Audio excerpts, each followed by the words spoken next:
Vanmiddag toe ek my kind oplaai, toe besef ek eers hoe kort is die lewe. Sy is klaar met laerskool.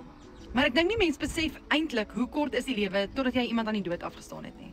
Want dan besef jy hoe baie kosbare tyd 'n mens moet gebruik om by daai mense te wees vir wie jy lief is.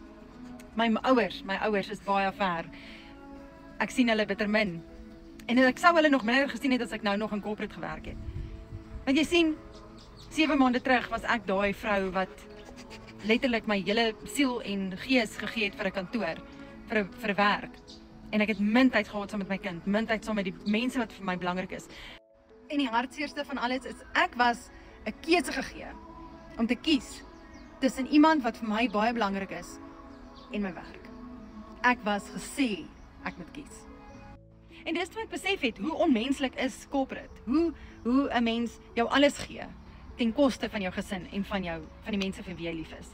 Maar gelukkig maak ek nie meer daai besluite nie, want ek het my eie aanlyn besigheid begin. Ek was vrek bang, ek was skepties, maar ek het daai keuse gemaak, want ek het my familie en my gesin en mense wat vir wie ek baie lief is, eerste gestel. As jy daar is en jy voel, Magina, ek wil ook dit doen, want ek wil meer tyd saam met my gesin wees, meer tyd saam met my kind wees, dan gaan ek nou vir jou sê, kom in kontak met my, stuur vir my plan, WhatsApp my nommer is daar langs my naam.